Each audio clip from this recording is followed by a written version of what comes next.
Hey there. I thought I might find you up here. Nice view, isn't it? I love coming up here. Just listening to the hum of the city. It reminds me that vampires aren't the only nocturnal creatures around here. As much as I enjoy the sun, and am grateful for my ability to endure it, the night always brought a sort of peace to me. The anonymity of the shadows, the electric buzz of the street lights, and the soft glow of the skylines. Perhaps I'm just so used to it. I've spent most of my existence in the dark, one way or another. Yes, I am stalling. Allow me to, just for a moment.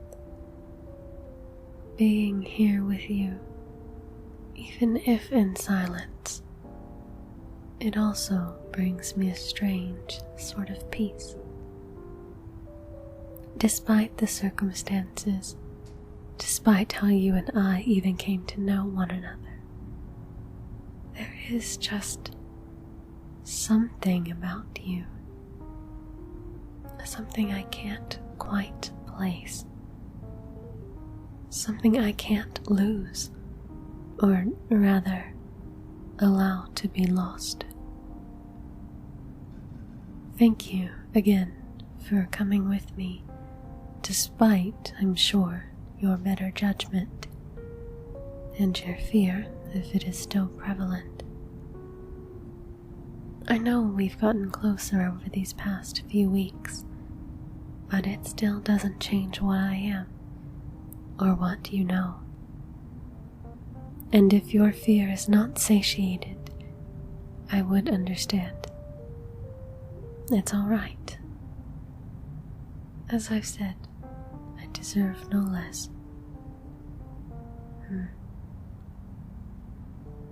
You are afraid, but not of me. Well, thank you. Your trust, your honesty, your unflinching ability to call me out. It means a lot. Although, I am still sorry you are in this situation at all. That you have any fear, even if it's not of me. I'm sorry for lying about Malachi. I never wanted to invalidate your feelings or experiences. That was never my intention. I always believed you, even though I didn't want to. I never told you what it said. The note. The one Malachi had you deliver. Do you want to know? It said, "That which sleeps stirs." Of course, now I suppose you could see why that would frighten me. I thought that Malachi was referring to himself, that somehow he had woken up and maybe grew strong enough to dig himself out of the grave I buried him in. Perhaps as a threat. Although now I'm wondering if he wasn't referring to himself at all, but rather the king and the attempts to awaken him. Perhaps it wasn't so much a threat, but a warning. I honestly don't know. But these are questions that we'll have the answers to soon enough. Yes, Mila agreed. Very reluctantly, but she did. No, she didn't take it well, that's for sure. Not that I expected her to. Mila despises Malachi. I'm not sure that she won't turn around and kill him herself. It hurts me to have kept this from her, and it hurts me to tell her the truth because I know that in doing so, I've lost her. I don't know that she'll forgive me for this. Not that I have the right to even ask her forgiveness. I'm not particularly worried about her killing Malachi before we use him. Mila's smart. At some point, I will be called to trial for this.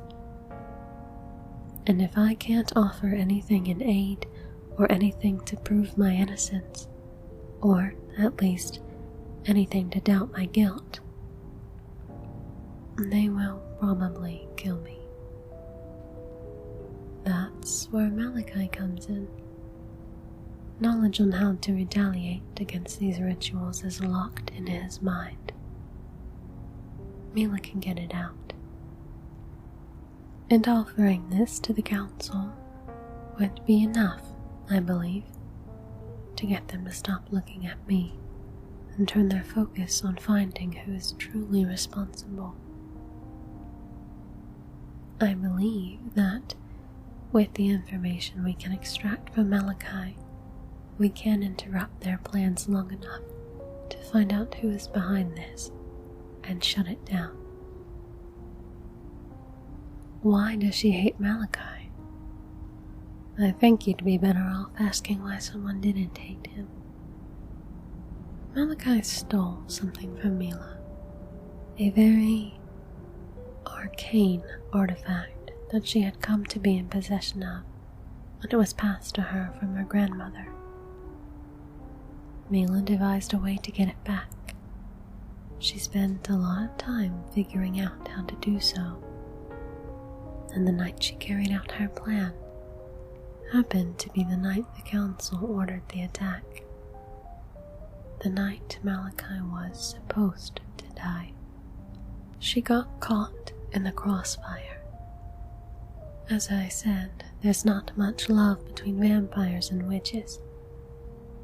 Finding such a powerful witch in possession of such an occult artifact on Malachi's grounds didn't look good for her.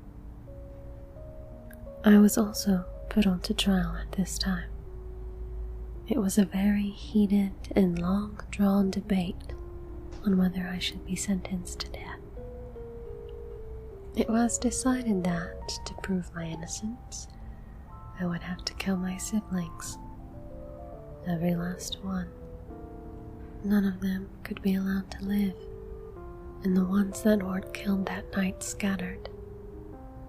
Because they couldn't prove that Mila was involved with Malachi, they deemed that she would assist me in this task. And once it was done, if she survived, she'd be free. And so that's what we did. And over the time it took to finish, we'd become rather close. However, the council was paranoid about the spread of knowledge that my siblings knew.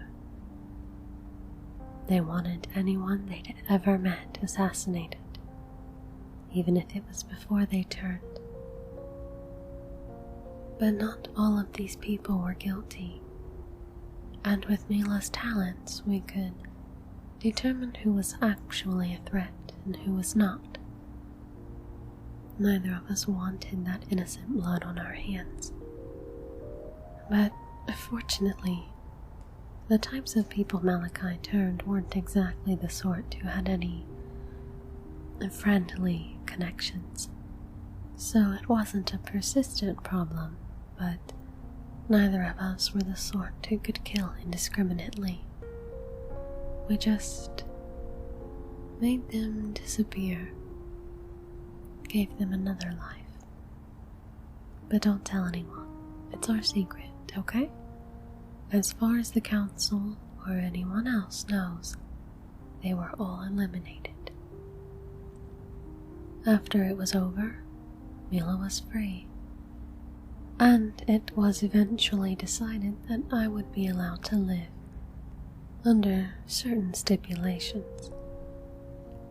But a lot of people weren't happy about it, and although Mila and I were no longer bound to each other, we chose to always remain close.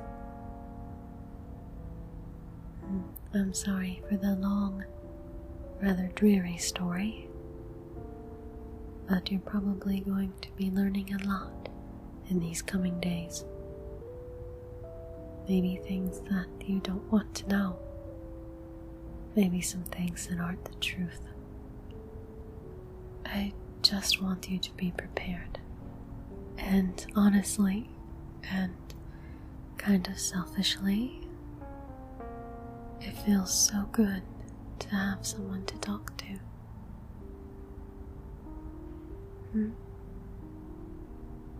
Go somewhere. What do you mean? You want to go somewhere now?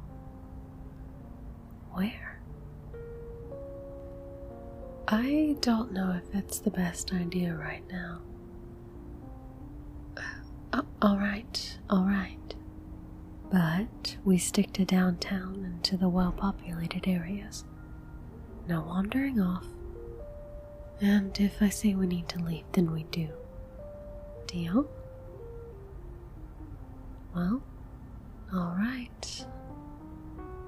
Lead the way.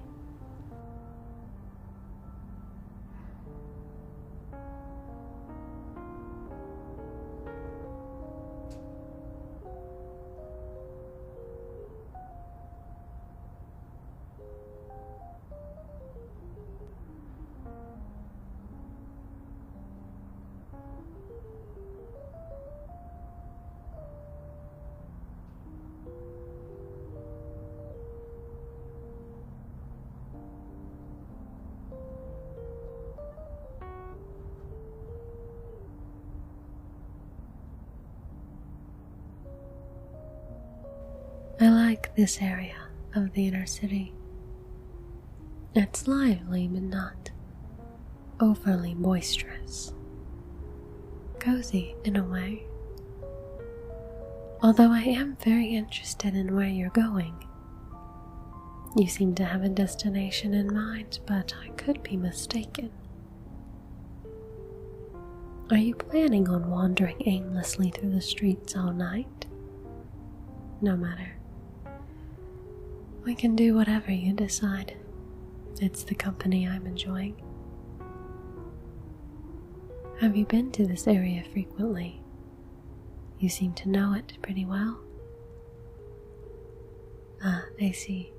So, you used to work around this neighborhood. What did you do? Interesting. Did you enjoy it?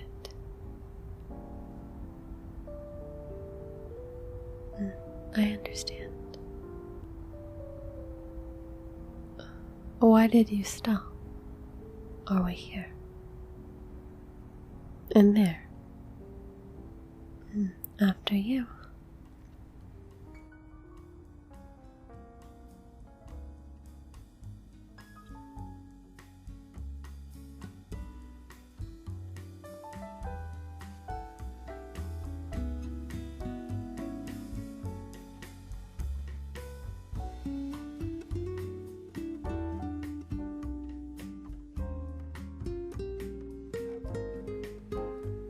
Not too shabby a place, though I can't say that I've been here before.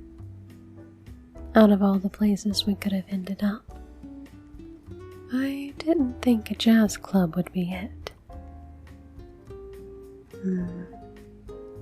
It's nice, though.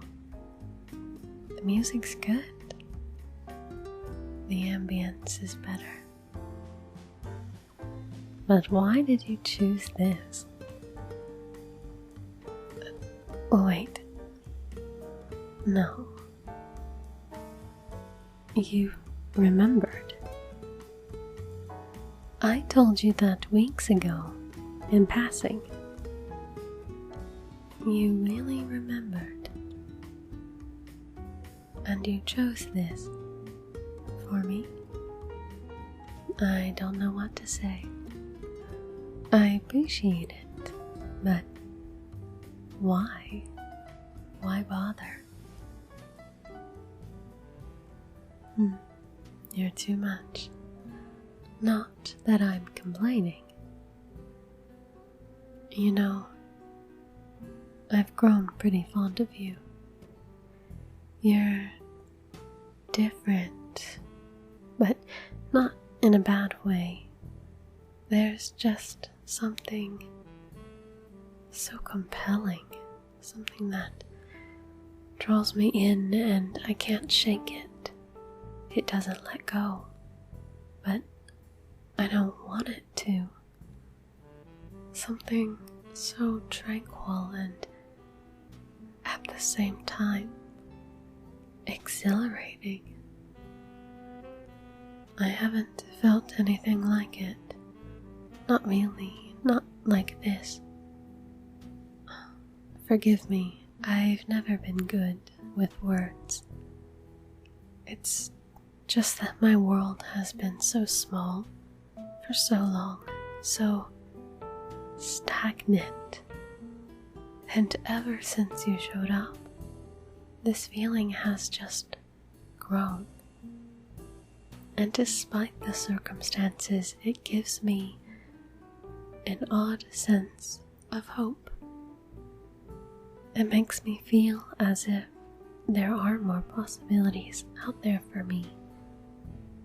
It makes me feel, and pardon my saying so, alive. You bring color and character to a gray world devoid of both.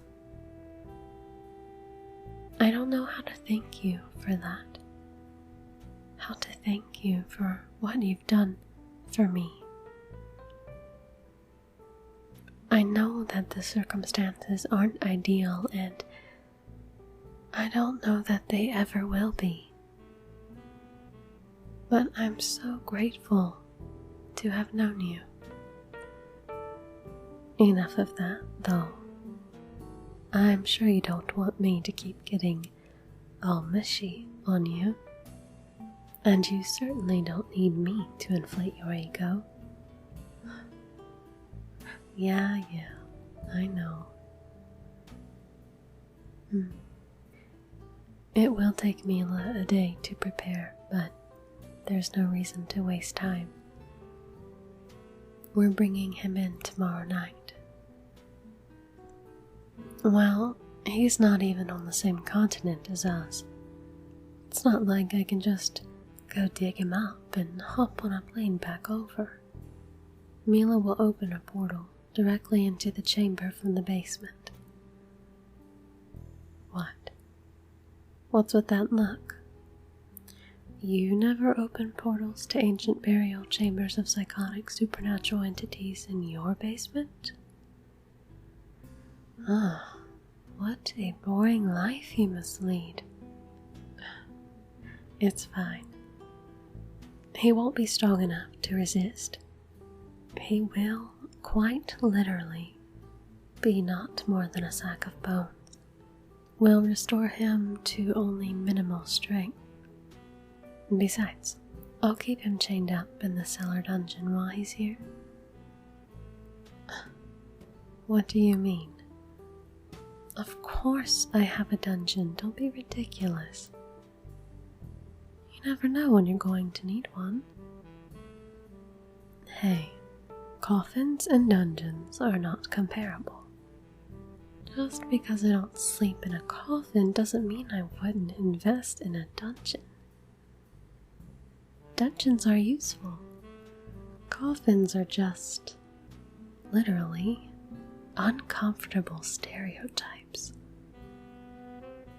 Of course I'm nervous. I have not seen Malachi in almost 200 years. I left him rotting in an underground cell, and I killed all his kids. I don't think he'll be pleased to see me. Everything in me wants to go back on this plan, but it's all I have. I just don't know how I'll be able to face him. There was a time when I trusted Malachi. and then I watched him become the monster that he was. It took so long to put him behind me, to purge him from influencing my existence. I'm worried what it will do to me to see him again. I like to think that I'm capable, that I'm stronger than that. But I can't be naive to the possibility that I'm not. I can't allow it to take me off guard. I have to acknowledge how difficult this will be for everything that Malachi is and for everything that I hate him for. He is still my maker. And there was a point where I loved him.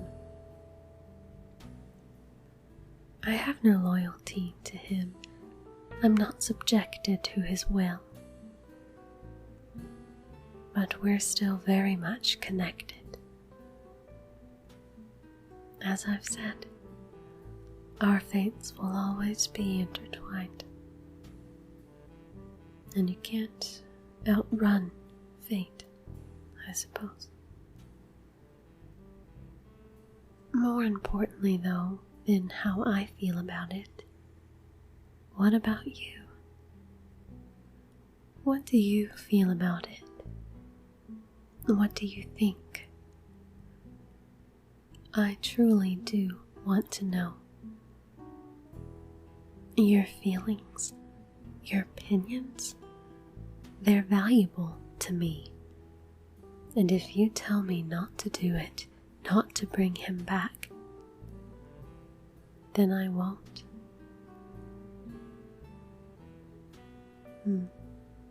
All right.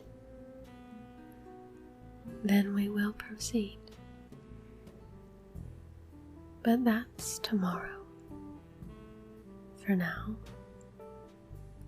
let's not talk about it anymore. For tonight, let me just be with you. Our problems aren't going anywhere. But neither am I. And neither are you. Until the morning, let's make our own fate.